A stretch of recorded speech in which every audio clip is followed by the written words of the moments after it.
It's always a treat for me to introduce Tom, as I've done now several times over the past decade. He and I covered the Pentagon together for a while at the Washington Post, and I was then and have remained an admirer of Tom's researching and writing talents.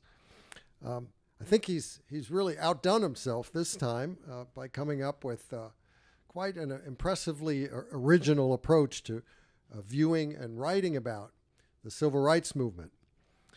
Now, peaceful protest movements might seem to be outside Tom's normal subject matter. He made a career in journalism covering military operations in Somalia, Bosnia, Afghanistan, and Iraq. And his previous books have been about World War II and the wars in Korea, Vietnam, and Iraq, among other military topics. So what's he doing writing a history of a movement that relied heavily on nonviolent approaches? Well, as I'm sure he's about to explain in more detail, he sees a lot of parallels between the way wars are fought, the strategizing, the planning, recruiting, training, logistics, unit discipline, and so on, and the way the civil rights movement unfolded in the 1950s and 1960s. And by applying this military template in a look back at the mid-20th century struggle against segregation, Tom shows quite insightfully and persuasively, I think, that it's possible to reach a deeper understanding of what transpired then, how the civil rights movement was conceived, the tactics that were used, and the thinkers who were behind it. Besides, as Tom notes at the start of the book, a fresh appraisal now of that past movement for voting rights has particular relevance today, as we in this country once again are threatened by efforts to limit the ability of people to vote and to squelch other freedoms. Tom also had a selfish reason for writing about the civil rights movement, or as the title says, about a good war, instead of the armed conflicts that have been his focus up until now. As he told NPR recently, he was finally able to use all the knowledge and skills he'd acquired as a military expert to write about something he felt good about. So, ladies and gentlemen, please join me in welcoming Tom Ricks.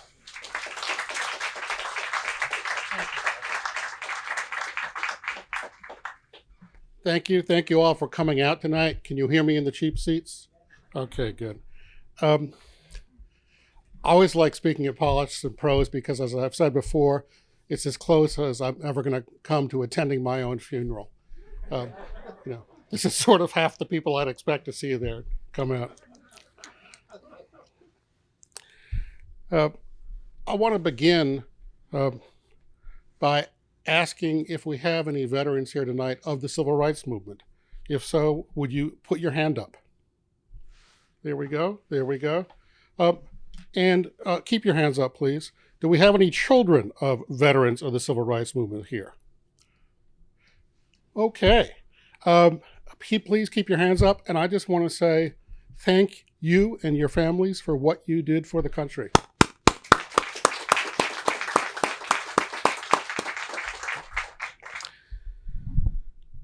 I plan to talk for about 20 minutes, then get into your questions and answers, which in a group like this is going to be much more interesting than my talk.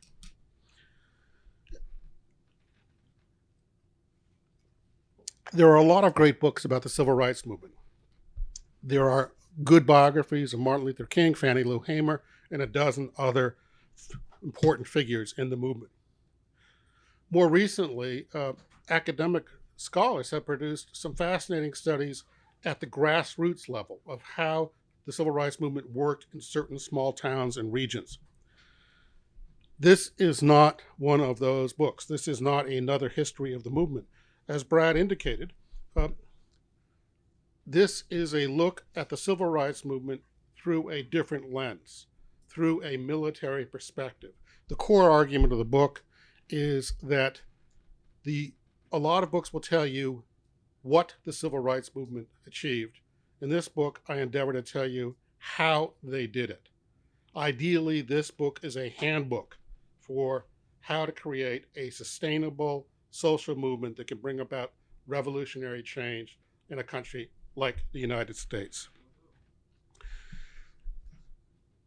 I was surprised that this book hadn't been written before. One reason I wrote it is because I thought, dang, nobody's ever looked at these issues: recruiting, training, logistics, preparation, how you marry, how do you develop a strategy and then develop tactics that flow from that strategy. Nobody had ever done that looking at the civil rights movement.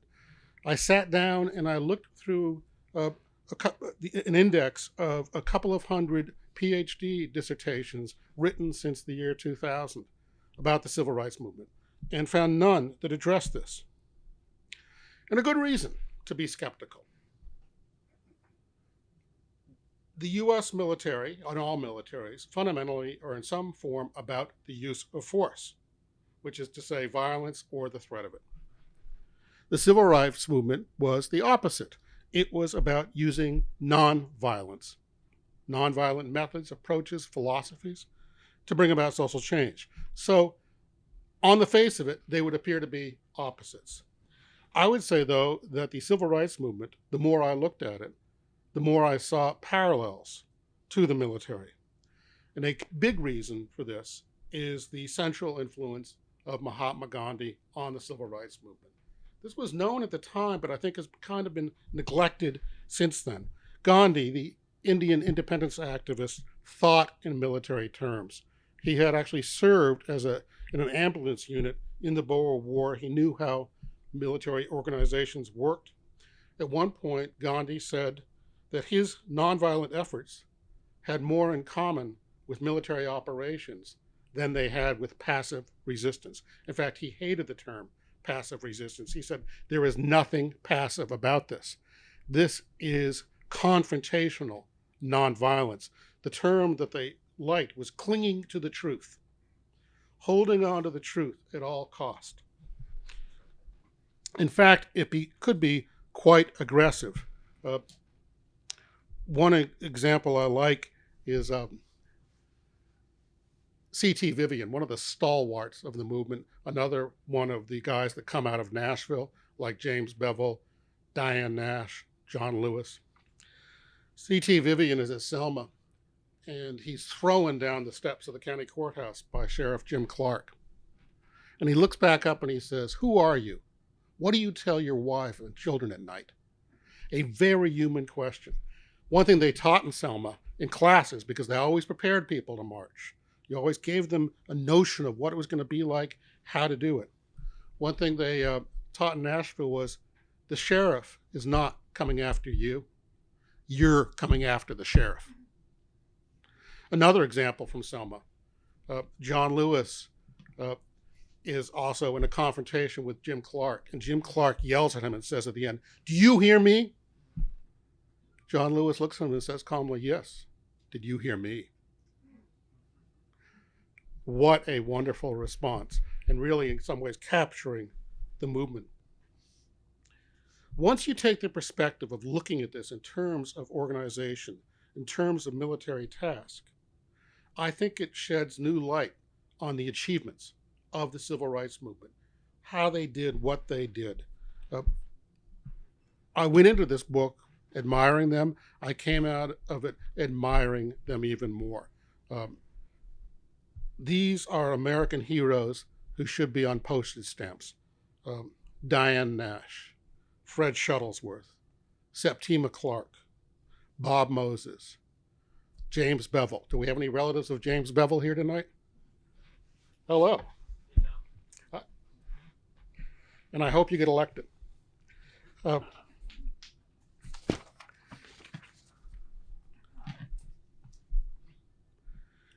Using these formal military approaches, recruiting, training, preparation, I think were key to developing a movement that could be sustained. Sustainability is key here. James Lawson, who was the key trainer in Nashville and another disciple of Gandhi, once said, "The key test is not whether you can put on a demonstration today. The key test is whether you can do it today and do it again tomorrow. Sustainability, the ability to come back, especially to take a hit and come back the next day. One of the principles was you never let an attack go unanswered. In Nashville, when their lawyer got bombed, the Nashville sit-in students responded with a march that very afternoon, which turned out to be the single largest civil rights march ever held in the South until that time. They marched to the city hall. They confronted the police, the mayor. And what's especially striking is they marched in silence. 2,500 people across the city of Nashville. One of the marchers said later, "You want to scare white Nashville? You have 2,500 black people marching and not saying a word, marching in silence." I think each of the major campaigns, and they were campaigns, they were considered, thought out, and prepared for as campaigns, in retrospect illustrates some kind of military principle or operation. Montgomery, 1955, the bus boycott. The key here was organization, the knowledge that a demonstration is just the tip of an iceberg. It is meaningless without preparation. It is unsustainable without organization. They had this intense organization that, for example, said, how are people going to get to work? Well, they figured out some people can walk, other people were going to need cars. They eventually have what they call the church cars. Each of the churches gets a station wagon, and they put the name of the church on the side of the station wagon, and they run regular routes. Well, you had to figure out where can they go downtown. They weren't allowed to stop and pick up passengers on public property. So they had to have a couple of black-owned parking lots downtown, one from a pharmacy, the other a parking lot. How do you keep those cars running and gassed up? Eventually, they had to develop an organization to follow these things, to make sure that people had gas and so on. The care and thought that goes into this. They began collecting a lot of money, especially after Martin Luther King Jr. was arrested for driving 30 miles an hour in a 25-mile-an-hour zone. And then after 20 ministers were also charged, which was unusual. Nobody had ever seen 20 black ministers charged. And they say, okay, we're getting a lot of money. They're very careful. They keep it in out-of-state banks, usually black-owned banks in Atlanta. They were able to sustain this, essentially a siege of the city, for over a year. And they won. Nashville, 1960. I mention this a lot because I think the Nashville chapter in the book is my favorite chapter. Nashville shows the importance of preparation and training. They sit and they role play in church basements. One group plays the sit-in activists, the other plays the attackers. They pour coffee on them. They slug them. They learn, sitting at those fake counters, to overcome the impulse to fight or flee, to take a hit and not respond, yet not move, to keep staring forward and to maintain your human dignity. They learn how to make connections to their attackers. One lesson is somebody spits in your face, ask him for his handkerchief politely. And one guy did this one day, and the guy who spat on him reaches for his pocket. And I said, hell no. But for that one moment, there was that human recognition. In Nashville also, and this is key, they thought about strategy. And I come away from this believing that the civil rights movement was better at strategy than the U.S. military is.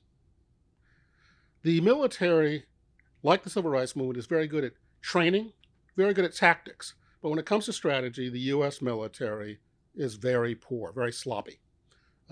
By this, I mean they really don't have an idea of what they're trying to do in the end, what the end state really should be, what is attainable, and how to attain it. So I think of the U.S. military as being like a Ferrari without a steering wheel. It's powerful, but it ain't going to get you where you're trying to go, which is why we mucked around in Iraq for years, and we goofed around in Afghanistan for 20 years and then left with very, very little to show for it. The civil rights movement had a series of mind. First of all, as Fred Shuttlesworth says somewhere in my book, I'm in it for the duration. He said that after his house was bombed. He staggers out of it, shaking dust out of his hair. And a police chief, or local policeman, white of course, because there were no black policemen in Birmingham, says, "Reverend, you better leave town." Fred Shuttlesworth says, "Nope, I'm in it for the duration." Well, they were all in it for the duration. There was a sense of, we are going to put our lives on the line. Let's not waste them. Diane Nash captures this beautifully when she says, "Who are we?" Her answer is, we are people who will no longer tolerate segregation. It's a fascinating comment because she says, now you may kill us. We got that. We understand that. But it's on you. It's not on us. We've changed. We don't live with segregation anymore. She said, once you change, the world has to adjust to change to you. And when the Kennedy administration officials called them up and said, you know, you're going to get burned up in those buses when she's working on the freedom rides. She said, we know. Before we allow one of our volunteers to get on the bus, they have to write a last letter to their parents, and give us a signed last will and testament. And if you can't do that, you don't get on the bus. The seriousness of mind to this. So they had a strategic perspective. Who are we and what are we trying to do here? They had long discussions about this. One thing that's remarkable is how much time, especially the Student Nonviolent Coordinating Committee, SNCC, how much time SNCC spent in discussions, even in crucial periods. And they keep detailed records of what people said and what the dissents were. And I love this, doing the research on it, following a 3-day debate in Atlanta before a major campaign begins. All the dissents are heard. One reason, Casey Hayden, who becomes a famous feminist and one of the original theorists of the modern feminism. Casey Hayden was in SNCC, also known as at the time, the wife of Tom Hayden. She said, if you're asking people to put their lives on the line, you have to hear them out. SNCC took time. Fred Shuttlesworth, a somewhat impatient man, said, all they do is talk, strategy. He said, in Birmingham, we hit the road. And this did lead to some confrontations. There's one point when Andy Young has to jump across a table to restrain Fred Shuttlesworth from slugging Martin Luther King. But they had great and intense discussions. James Bevel and Martin Luther King spent hours talking privately. Bevel said later, we weren't friends. He said, I'm not a friendly man. But we talked intently about each campaign going in and coming out of them. What were the lessons? Freedom Rides. I think Freedom Rides is the most dramatic chapter in the book. I just think there's a great movie to be made about the Freedom Rides. 1961. This is essentially, in military terms, a raid behind enemy lines. The point being made here was the federal government says segregation in interstate travel is illegal. You can't segregate on buses. You can't segregate in waiting rooms for interstate travel. The South had ignored this, and the federal government had not enforced it. So CORE and some other groups come together and say, let's ride buses, interstate buses, through the South, demonstrating this. Yeah, we're going to get attacked. We understand that. But we will demonstrate that federal law is not being enforced here. This took great courage. They knew they would be attacked. It also is, again, a study in preparation. The first thing in the Freedom Rides is they send Tom Gaither, a young black man from South Carolina, on a reconnaissance mission. He takes the whole ride. He takes notes, keeps his head down, draws maps of the bus stations, and comes back and reports. He says, it's going to be dicey, especially, he says, in 2 cities, Anniston, Alabama, and Montgomery, Alabama. And in fact, Martin Luther King reinforces this when he meets with the Freedom Riders in Atlanta and takes one aside and quietly says, you're not going to make it through Alabama. They got on the bus knowing that, having been told that. They go into Anniston. The KKK attacks them, burns the bus. One young man, I'm blanking out on his name right now, but he's one of a fascinating figure in American history.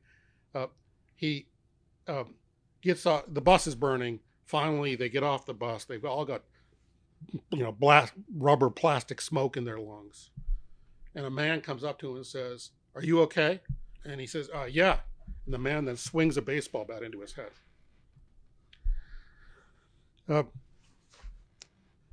They did their research, though. One guy is arrested alone. One of the riders is arrested alone. And this is another Southern police trick at the time. At 12 midnight, when the bus station closes, he is released from the police station. There's a mob waiting outside of about 20 guys from the KKK. And he says every Southern movie about Southern cops flashes into his mind. And he's standing there in front of the police station, and a car pulls up, and it's a local minister who's been alerted by CORE and the Freedom Ride organization to be ready for this, to keep an eye on him. He's been arrested, keep an eye on the jail. The guy pulls up, says, "Get in." And he doesn't wait a second, dives into the car, and they peel out of there. That's preparation, knowing where you might have trouble, knowing where a local ally might be, and having that ally act when it was necessary. To me, the great moment of the Freedom Rides, though, is after Birmingham. Bull Connor, the police security and fire chief in Birmingham, we know from another great archival source, the FBI wiretaps. Bull Connor tells the local KKK chapter, "You get 15 minutes with the Freedom Riders when they arrive. Do it smart. No firearms, just whips and clubs." They do 15 minutes on these guys. They leave them bloody and lying on the floor. After that, and after some more frustrations, they can't get out, they can't fly to Montgomery. Basically, the Freedom Riders, led by James Foreman, say, "Okay, we're done." And the younger people up in Nashville say, "Time out there. You cannot let yourself be stopped by violence. First principle of the Civil Rights Movement. You get attacked, you have to respond. As soon as you can effectively respond. You must take that negative energy, in Gandhian terms, and recycle it into positive energy. Take all that violent, turbulent atmosphere, seize the moment, and act on it." And so Diane Nash and James Bevel and the other people up in Nashville decide to send in reinforcements. And they literally, again though, being the Nashville students, they sit down knowing that this is a crucial moment, and they take about a day and a half to argue it through. How are we going to do it? What are we going to do? We have no money. They send as many riders as they can afford to send. Diane Nash says later, if we had more money, we could have sent more. But she's operating on a budget. She's actually at this point dropped out of college. She's living in the YWCA. What I love is she's making all these phone calls back and forth. And Robert Kennedy, the Attorney General, calls in an aide and says, "Who the hell is Diane Nash?" Well, Diane Nash was playing political chess at that point against both the city of Birmingham and the Kennedy administration. And I don't know how she was winning in this three-way chess match. She was winning up against both sides. She'd intuited certain things you needed to do. She had a phone line that was reserved only for incoming calls for Freedom Riders. Nobody else could touch it. That phone was attended 24 hours a day. So Bull Connor takes the Freedom Riders, drives them to the Tennessee border, and kicks them out. They don't know where they are or why. They're worried it's another one of those KKK setups. She has drivers come down, and the driver says, "Where do you want to go?" And they said, "Back to Birmingham." They race Bull Connor back to Birmingham. I mean, it's basically the message again and again was there's a new sheriff in town. You may kill us, but you're going to learn to live with this. My favorite demonstration of this, actually, and since, I don't want to embarrass you, Enoch, but since Enoch is here, James Bevel one day is giving a speech, a sermon, Sunday morning in a small church in Georgia. In the middle of his sermon, the local sheriff walks in, saunters in, stands in the back of the church, puffing on a cigar. Insulting in a religious context. Bevel looks at him, without skipping a beat, says, "You're going to have to deal with the devil sometimes. And sometimes there's always a sign of who he is. Sometimes he has horns. Sometimes he carries a pitchfork. Sometimes he's smoking a cigar." Well, the response came that night. The church was burned. Bevel's response was, all I'm doing is showing you how the system works. When you escalate your confrontation, they resort to violence. We respond with dignity. Birmingham Spring 1963, again, a very interesting sign of adaptation in a military campaign. The campaign begins, doesn't go very well. The SCLC, King's organization, is a little bit surprised to find that the black middle class of Birmingham wants nothing to do with them. The vast majority of black churches in Birmingham, in a vote not to work with the campaign. There's a good reason for this. Birmingham was a nearly totalitarian city. Black people who got out of line in the eyes of white authority were shot, were beaten, were arrested for no reason. If the record keeping by the Birmingham Police Department is, not surprisingly, shoddy. But the evidence is that 26 black men were shot in Birmingham, I think in the 5 years after the end of World War II. One cop alone shot 4 black men in that period. The black people of Birmingham knew what they were living in, and they did not want to lose their jobs, and they were not real interested in marching. While King is in jail, writing actually the letter from Birmingham jail, one of the great documents in American history, I think the 20th century version of the Gettysburg Address, James Bevel, who's a bit of a freelancer sometimes, decides, okay, we can't get the adults to march, we'll get the kids to march. In an innovative recruiting campaign, he goes to the local DJs, Shelley the Playboy and Tall Paul Stewart, and says, I want you to announce in your shows, I'm going to have a lunch for all the student leaders in town, class presidents, football quarterbacks, heads of student councils. He has them all with lunch. He explains what nonviolence is. He says, I want you to bring in all your friends and buddies. And he trains these kids in churches for a couple of weeks. The parents could say, you can't go to a demonstration, kid. It's very hard for parents to say, no, you can't go to church tonight. Bevel knew that. Martin Luther King Jr. was actually very wary of this. Do we really want to put kids out there? And Bevel says, if you don't, you're going to fail. What's your preference? They go out and they march and they swamp the city of Birmingham's jails. More than 2,000 kids get arrested. Bull Connor, the police chief, security chief, is very frustrated with this. He can't put any more people in jail. He's actually filled up even the fairgrounds. They have kids as young as 8 years old being interrogated out of the fairgrounds by detectives about their communist influences. And one little girl, this is when you know things ain't working for you. One little girl, 8 years old, says, I told them, we don't talk about this guy Marx, we talk about nonviolence.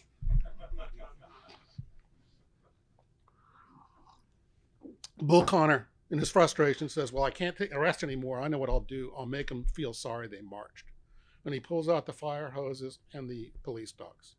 These are fire hoses called monitors that combine the flow of 3 different hoses and intensify them like a pressure hose. They are strong enough to strip the bark off a tree or to knock a brick out of a wall. And they turn them on the children. When one girl is hit by it, she says it just rips out the hair as it hits you. Some of the kids were literally rolled down the street by the fire hoses.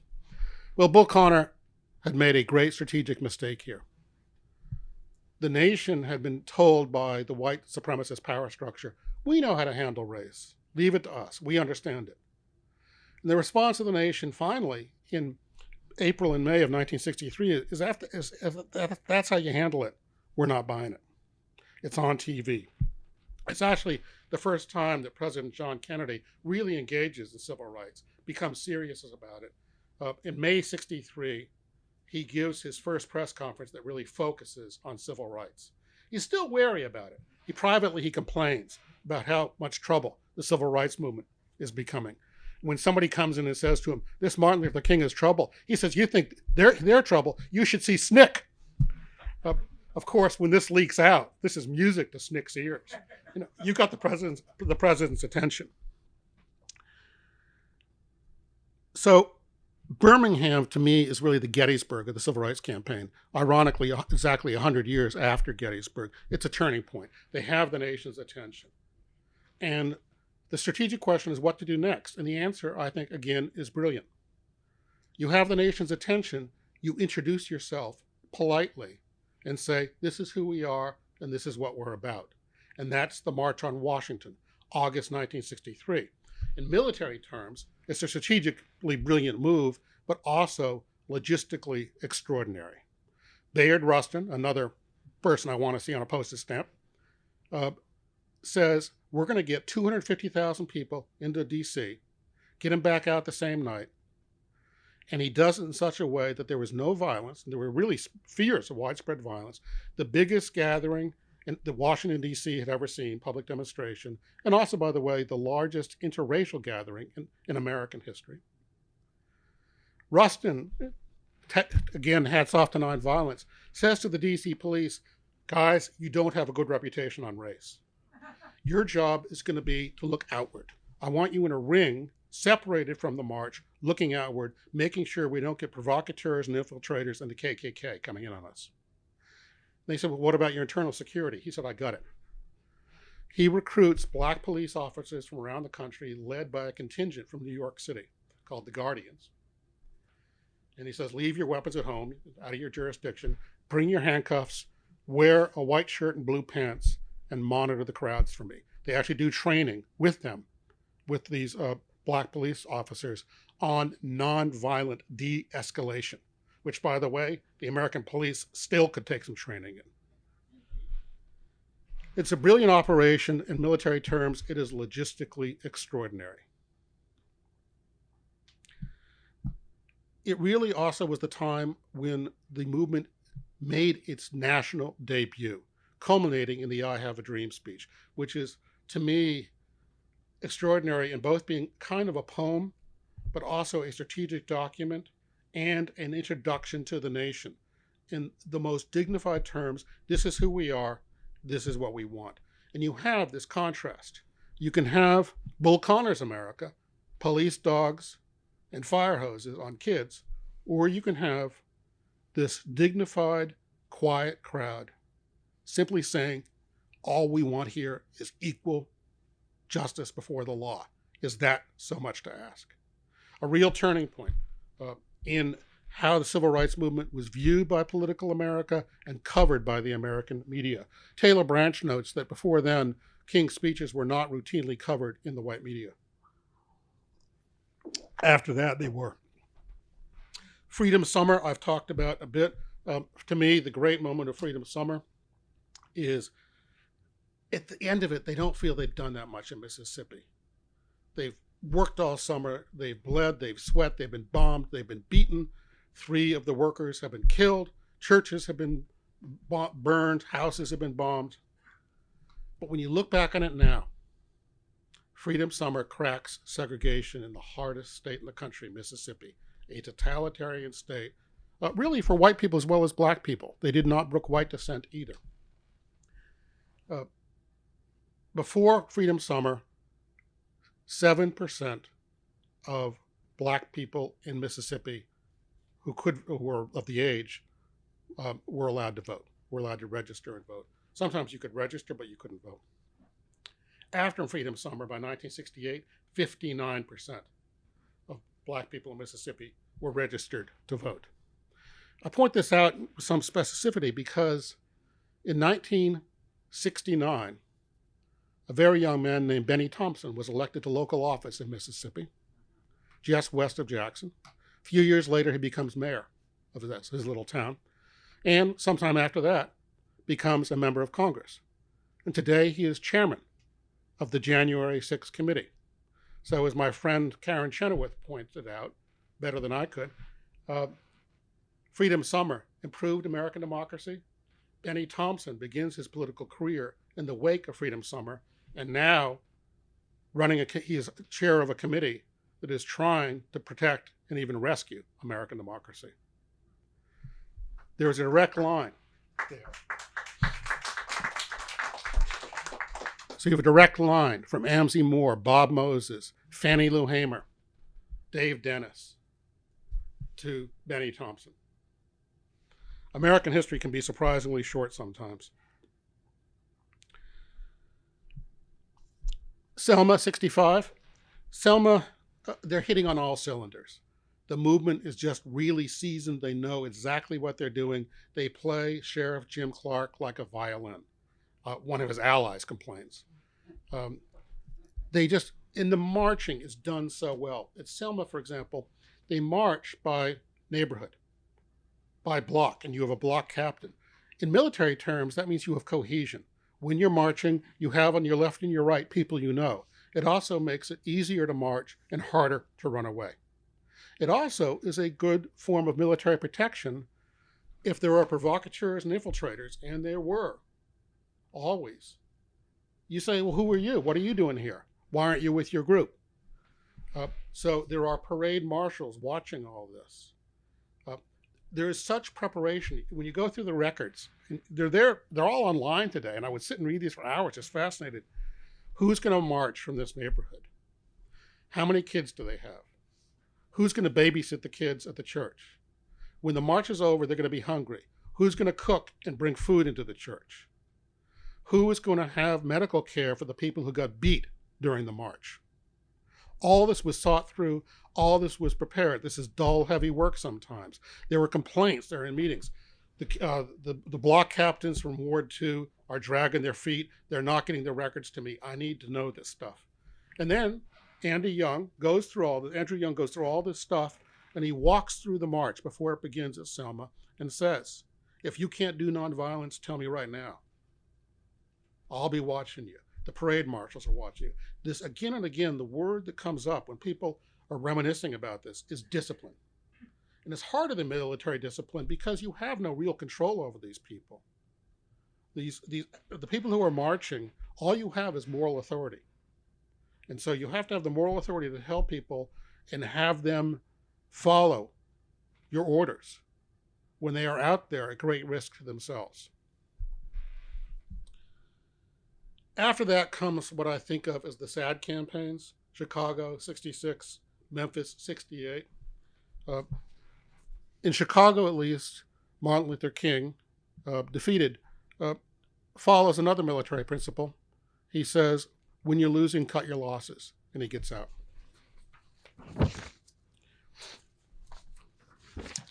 So to finish, is there hope for today? I hope so. Sometimes I felt despair when I was writing this book, even though I loved writing it. I wrote a piece, an op-ed article in the Post about a month ago about this. I actually am more optimistic in the wake of January 6th, because all the things I thought would happen. This is the beginning of insurrection. Now we're going to see nullification juries, assassinations of federal judges, state conventions to stop following federal authority, things like that. None of that happened.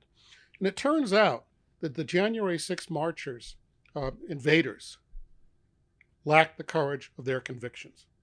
When the civil rights marchers were arrested, they said, fine, put us in jail. It's a platform for us to talk about why we're doing what we're doing. No, when the January 6th invaders, no, don't put us in jail. That's not for us. That's for the other guy. None of them really wanted to step up. None of them wanted to follow through, fortunately. Yet today, we are still seeing a lot of those impulses that we saw in the 1960s, efforts to suppress Black and minority vote through a variety of means. As Stacey Abrams points out in one of her books, in Selma, you could only register to vote, I think, 3 times a month. There are cities now in America where you can only register to vote 5 times a year. Each one of these things may just seem like political gamesmanship. Cumulatively, they can change an election.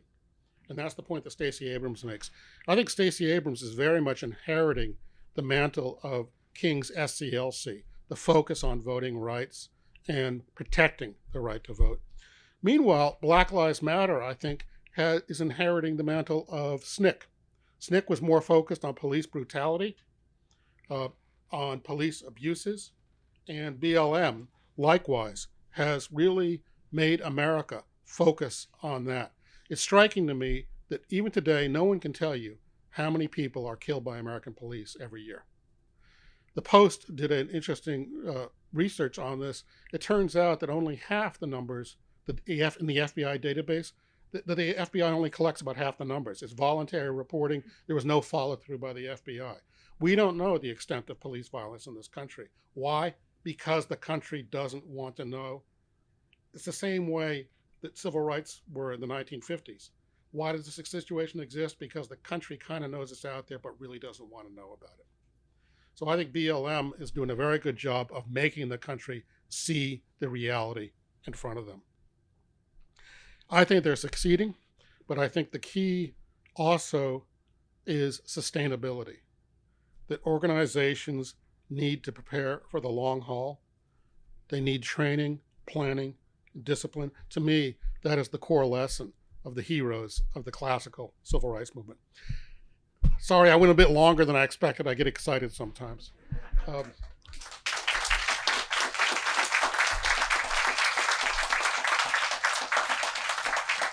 I'd like to turn to your questions right now, especially from this crowd. Just got one request: don't be too polite. I used to be a reporter. I've got thick skin. If I could take it from Donald Rumsfeld, I can take it from you. Right, Brett? We ask if you have a question, can you come up to this microphone here, because we're recording this and we want to hear your question. There's a microphone here. Just step right up.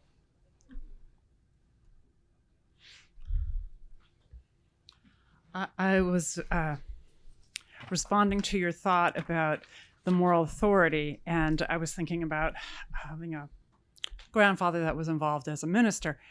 The role of the church, and like you were just saying, what was the role of the church, its moral authority, and SNCC, the relationship between that, and how did it go to the people that were involved in the more radical front of SNCC, who perhaps were not religious? It's a good question.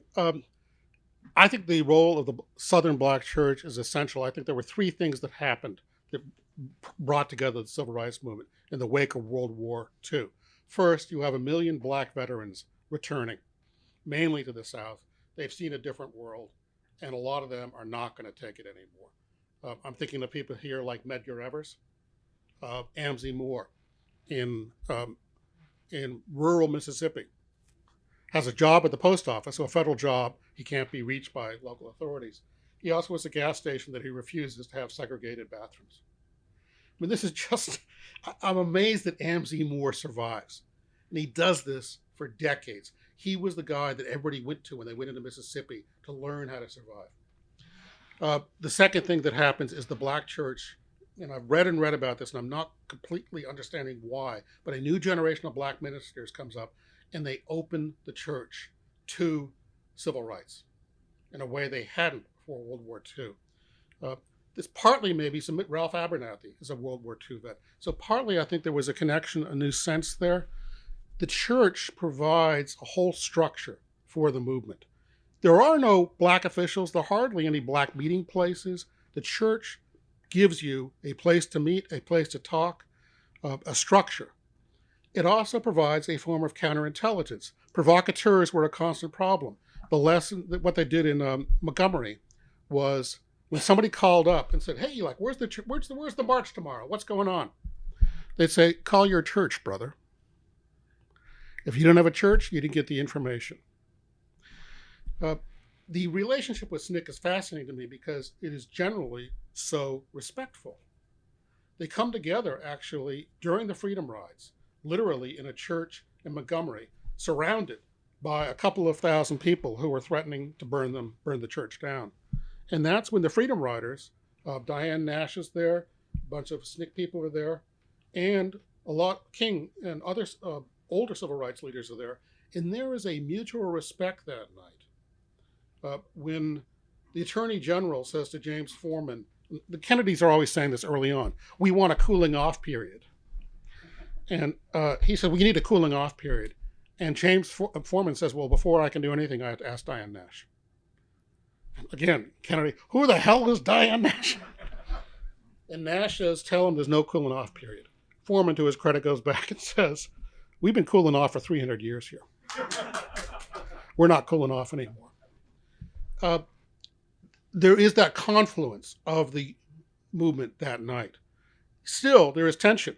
A few days later, there was a meeting of the SNCC people, King, and some other people.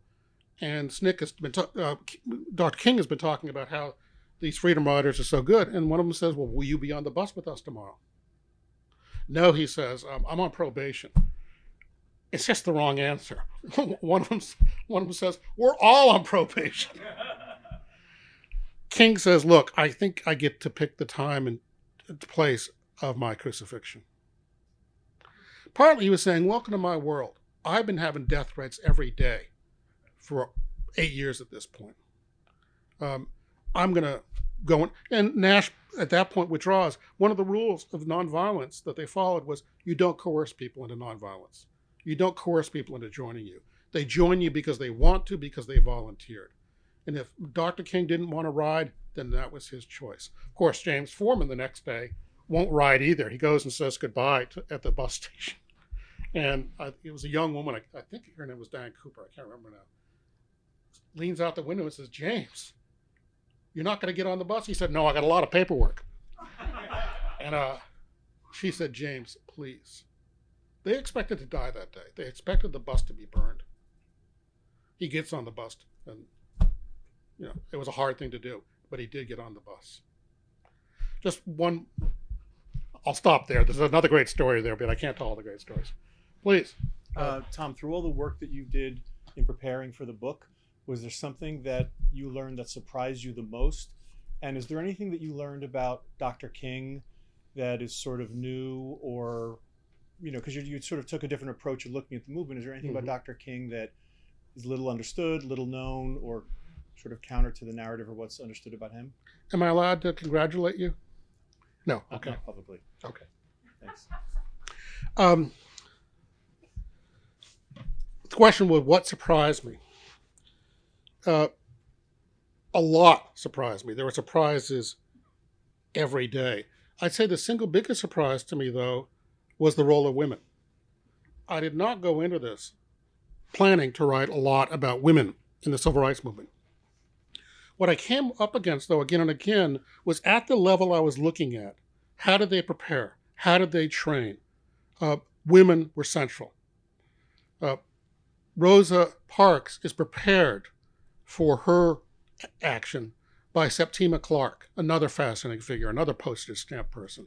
Septima Clark, the child of a enslaved person, was a school teacher in South Carolina, loses her job for belonging to NAACP, which was illegal for teachers in South Carolina, becomes a trainer at the Highlander School. And one of the people she trains in the summer of 55, in the wake of the Supreme Court decision, is Rosa Parks, an official from the Montgomery chapter of the NAACP. Septima Clark, again, a strategic thinker, begins the week-long session by asking a question. What do you want to do? They talk for a week about how do you change attitudes, how do you do direct action, and so on. At the end of the week, when they prepare to leave, she says, how are you going to do it? And Septima Clark later goes on to run the Dorchester School outside of Savannah, which became basically the training camp for the NCOs, the sergeants of the civil rights movement. And they purposely recruited in the 68 counties in the South that had majority black residents, but almost no black voters. And they went into those towns and said, who wants to make a change here? They invited them to come down to Dorchester, the school, for another week-long session. They trained them in everything from how do you hold a meeting? How do you make a long-distance phone call? A lot of these people had never made long-distance phone calls. They took them to the sea to show them the ocean because most of them had never seen it. And they basically changed these young activists' approach, and at the end of the week sent them back with the order to make good trouble. And when you make that trouble, we'll come and help you out. And Andrew Young, who was involved in this a lot, called it a virtuous cycle. We pull them in, we teach them, they go back and make trouble, they rise up, other people see them and say, I want some of that. So the training, Dorothy Cotton is another one of these trainers. So I found myself writing a lot about women without expecting to. At the core of this, it has a kind of odd jump then, though. At the March on Washington in August 1963, no women are given the microphone. They'd asked for it. Anna Hodgman and Polly Murray were really stunned. And it was just, I think, a blind spot of Rustin's. He said, no, we don't have women to speak. That'll make trouble. Out of that frustration is one of the streams that becomes the modern feminist movement. Polly Murray, Anna Hodgman, and some of the other people frustrated by that response go on a couple of years later to become some of the founders of the National Organization of Women. Rustin himself, by the way, goes on to be one of the founders of the gay liberation movement. So the second and third order consequences of the civil rights movement were fascinating. And as I said, in the case of the January 6th committee, still with us. That was probably the biggest surprise. On King, just quickly, I think the two things that surprised me most were King, after about 56, is much more militant than I think he's seen as. People aren't hearing it sometimes, partly because he puts a Christian face on Gandhian tactics and techniques. He's also much more of a strategic thinker than I think he's given credit for. He makes missteps. Everybody does. But again and again, if you look at read his speeches and his correspondence, he is thinking in the long term about what they're trying to achieve, what the environment should be. And this was something you see again and again in the movement. Shape the end state. What do you want the end to look like? How are you going to, when you get there, how are you going to do it? So the end of the Montgomery bus boycott, they have ministers riding the buses to make sure that people behave well and you don't have violent confrontations. Likewise, at the end of Birmingham, I love the thoughtfulness that goes into this. SCLC calls ahead to restaurants that have been forcibly basically told to integrate and says, we'd like to come in for lunch tomorrow. What time would be convenient for you? This is non-confrontational. It's a polite way of saying, we're coming in. But it also is a form of training the former enemy, training your white opposition. I think that's, in military terms, brilliant. What do you do at the end? You train the other guy. You train the white people to live with integration.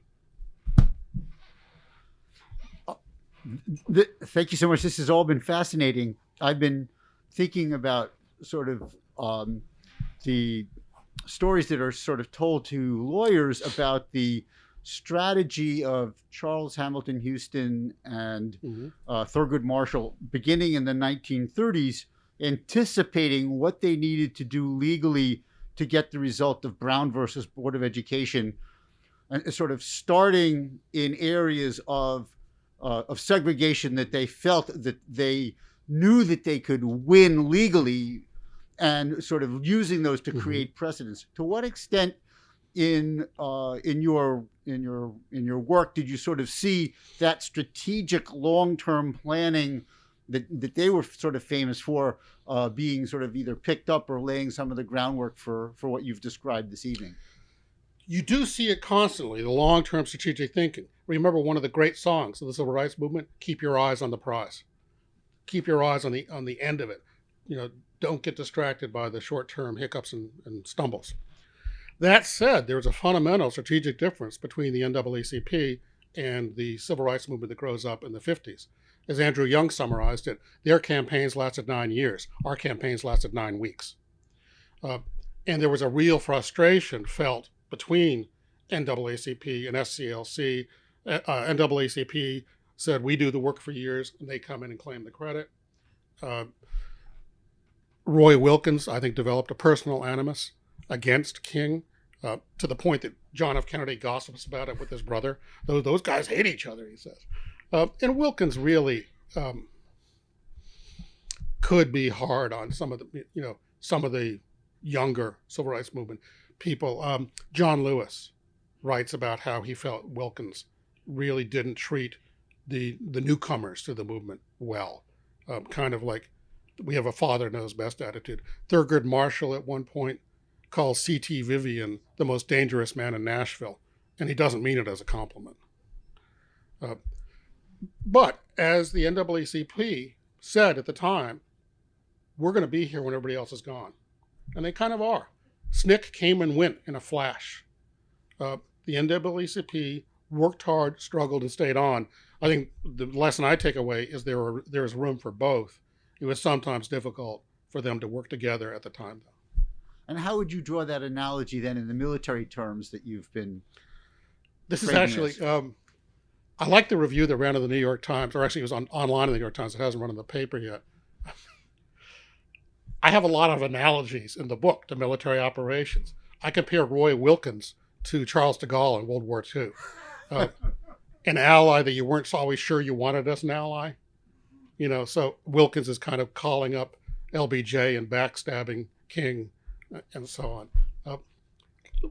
The good line in the review, he said, Rick says so many analogies, he becomes the Dresden bomber of analogies.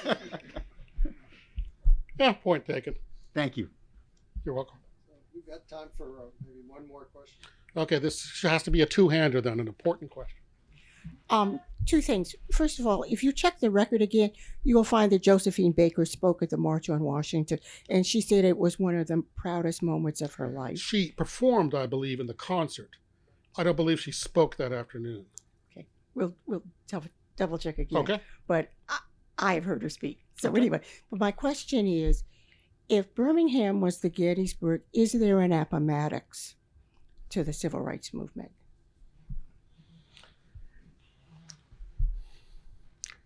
It's a good question, and one I hadn't considered. The larger analogy, I would say, to the end of the Civil War is the real war, in many ways, came after Appomattox. One number that struck me is in the decade after the Civil War, more than 10% of young black males in the area of Shreveport, Louisiana were killed by white people. And that's a wartime casualty rate. Reconstruction, as this crowd certainly knows, had a brief moment when you had black sheriffs, black teachers, black landowners. It was extraordinarily violently repressed. I think the analogy is the three waves of backlashes against civil rights we've had. First with George Wallace, then with Ronald Reagan kicking off his campaign in Philadelphia, Mississippi. And most strikingly, the last few years in the Trump era. Peniel Joseph, a professor at University of Texas at Austin, has a good book called The Third Reconstruction that argues that the last 10 years have been more like the 1870s than they were like the 1960s. That you've had this powerful white backlash of a white nationalist minority in this country. My guess is about 20% of whites fall into that group, willing to give up democracy rather than give up their power to define the country on their terms and to determine who else has rights. The good news is they're disproportionately old and they're going to die. But I'm surprised at how hard it has been in the last 10 years. Peniel Joseph's book really captures this, The Third Reconstruction. If you haven't read it, it's worth your time. Thank you very much, and I'm happy to sign books.